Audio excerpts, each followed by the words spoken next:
What's going on, guys? Jack here, and I am back with a brand new career mode series. I know it's been a long time, and I'm going to be sticking with this one. I've been terrible for FIFA 20, but West Ham are my team, and I'm going to be doing the career mode stars challenge. And here are the aims and objectives for this career mode. We have to qualify for Europa League in the first season, make the FA Cup a priority every season. 6 out of 11 players in the squad must be different nationalities. Solidify the club as a top European force and look to sell more players than purchase to balance the books. Transfer regulations, purchase talents outside the top 5 leagues and target top championship players, which we will try to do. Replace players over 30, which we are definitely going to try and do. Declan Rice, make him an icon, which we are definitely going to do, and keep the majority of purchases foreign players, which we will be looking at doing. You'll be seeing that in the transfer targets. I'm going to try and bring the starting 11 average age down from 28.18 to hopefully around about 24, in between 24 and 26. So I can't wait for this season to get started. Guys, if you are really around here, hit that subscribe button and like this video for more if you really want to see this series. So the players that we have listed up: over 30, Zabaleta, Snodgrass, Fabianski, which I didn't really want to do, but that is the regulations. Sanchez and Angelo Ogbonna. He's bringing some fresh young talent. Jack Wilshere, Yarmolenko, surplus to requirements. We'll be looking to sell them on too.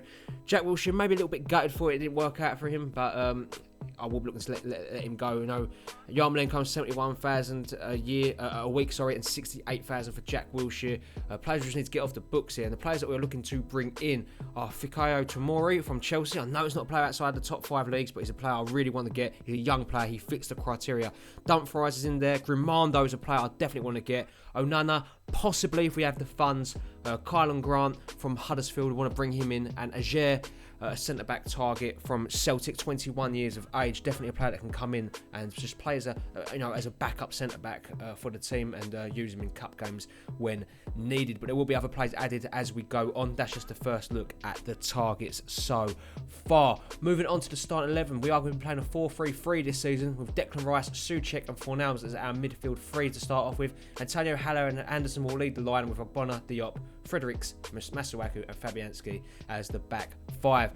Noble, we will not be looking to sell him. I know he's over 30, but he is a club legend and club icon. I will not be getting him out of the club.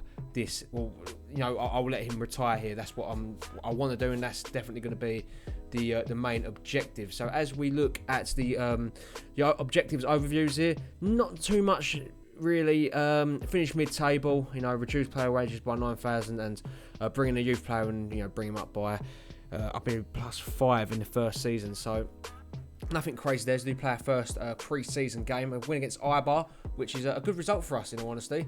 Antonio bunks the goals, Bonner picks up a knock, but he will be looking to probably leave the club. Like I said, as we do try and make our first signing of the season, we're going to put the wheels in motion and go for Christopher Ajer from obviously Celtic, Norwegian international. We do offer 7.5 million as our starting, and we won't go higher than 10 million. We want to keep it below 10 million realistically, so we'll see how that one does go. Onana, again, a player I really wanted to bring in, but he's worth loads of money here, so we have to wait and see what happens with him. Gravenberch, a player that we have highlighted as a potential player to come in. I'm seeing him as the heir to Mark Noble's throne, in all honesty. I think he will be a first-team player if we can get him into the club for relatively cheap too. The Dutchman from Ajax. Real Sociedad and West Ham 0-0. The results there. Again, that's 4 points now on the board in pre-season, and we do have a game coming up at the end of this episode against PSV. A transfer offer that does come in for Angelo Ogbonna. It's around about £7 million for him from Saint Etienne. We do accept that one, and we could be seeing our centre-back leave the club. And a big offer comes in for Yarmolenko, 11 million from Mönchengladbach. Could be seeing him going off back to the Bundesliga. Obviously, he did arrive from Borussia Dortmund, West Ham a couple of seasons ago. And the useless Carlos Sanchez looks to be on his way to the Turkish league for around about £1 million.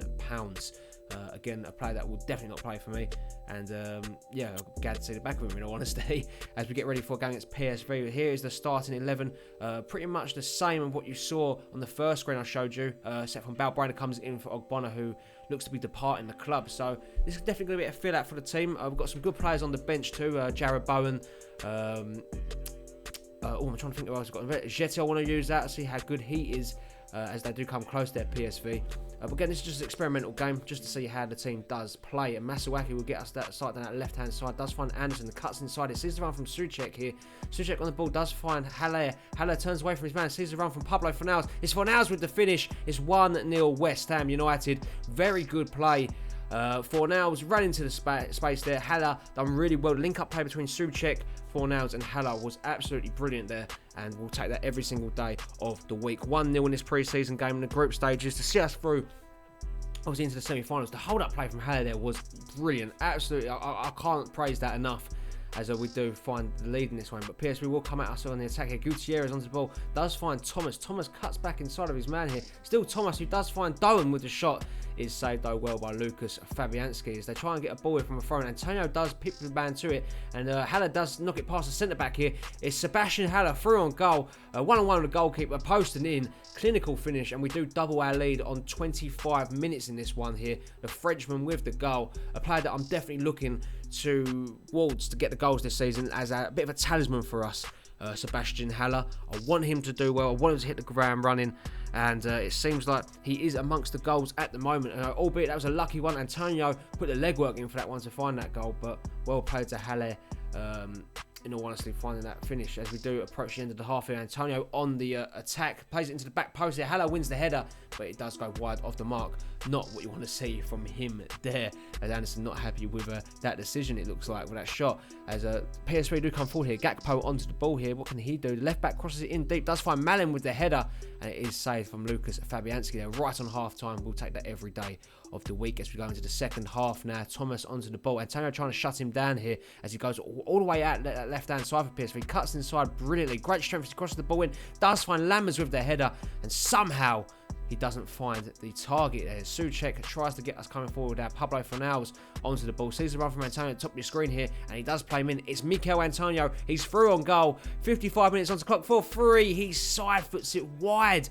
Absolutely terrible decision from him there. Don't know how on earth we haven't found the net. As Lanzini's onto the pitch now, and the link-up play between Ajeti and Bowen is brilliant here. As Jared Bowen goes through on goal here. It's Bowen with the shot into the bottom corner. West Ham United 3, PSV 0. And that's what you want to see from a right winger.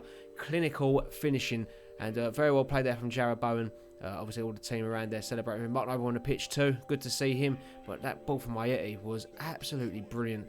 And the composure shown there from the Englishman to find the bottom corner was exquisite. As again, he looks to set off again and linking up with Ajeti. Does find Fredericks now on the counter-attacking ball here. Anderson's at that back post there, but it does get cleared away. Good defending from PSV. And that would be how the game ends. Really good performance from the Hammers here. 3-0 against PSV.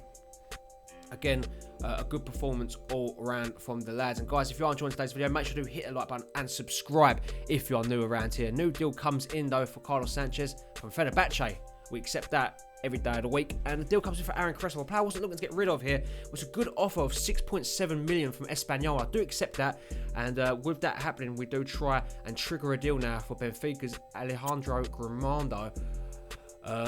We do offer 30 million, and that's an okay deal. Benfica do accept that after a bit of going back and forth through negotiations. We did offer, I think, around about 27 million first, but I did cut all them negotiations out because we'd be here forever. 13.5 million, great deal to start at, and we're going to now let the assistant manager try and get this deal over the line. We wait and see what happens with Alejandro Grimando, and we do get our first sold player of the season. Angelo Bonner leaves for 6.9 million to Saint Etienne. Wish him all the best, and hopefully he has a good end to his career out in the French league. As a deal is accepted for around about 9.4 million from Celtic here. I do accept that one, and we do enter negotiations with the Norwegian too to try and bring him to the London Stadium. We'll see what happens with that one. We're trying to get deals going all over the park here now, as we reached an agreement for Gravenberch from Ajax, 3.75 million. For him, the young 17-year-old, so we do negotiate a deal with him. You know, wages are going to not be an issue here. Hopefully we can get him into the club. Jarmolenko does leave also for 11 million to Mönchengladbach. We wish him all the best too, and hopefully he can hit the ground running there. He wasn't a bad player for West Ham, just surplus to requirements here, as we do recall Grady Diangana in the light of that transfer going the other way for Yarmolenko. Diangana does rejoin up with the Hammers. We paid around about 400,000 to recall him from West Brom, and I'm looking forward to seeing what he can do this season, as we do see out a semi-final victory against Celta Vigo 2-1. Pablo Fornals amongst the goals. Masuaku gets sent off, but that wouldn't matter for us there. We are into the final, I believe, against PSV next episode. Stay tuned for that one in the last leg of the pre-season tour. And more good news, Carlos Sanchez leaves the club for 1.1 million. He does go to Besiktas. Good deal for him, as we do agree a £16 million deal for Fikayo Tomori from Chelsea. And now it's only a matter of time before going to the contract table and seeing if we can get him into the club for a decent offer. I'm looking forward to seeing if Tomori does join. I'm expecting big things from the young centre-back. Obviously, aspirations to go to the World Cup, or to the Euro, and the World Cup with England coming up. Deals done so far, sold players really, 7 million, 11 million and 1 million for Sanchez, Yarmolenko and Ogbonna retrospectively. Very good episode indeed. We wait to hear on Alejandro Grimando. We'll see what happens with that one. He does accept the deal of 71,000. Will he join? We'll find out next episode. But guys, that is unfortunately going to bring it into today's video. If you did enjoy it, as always, make sure to smash a like on this video.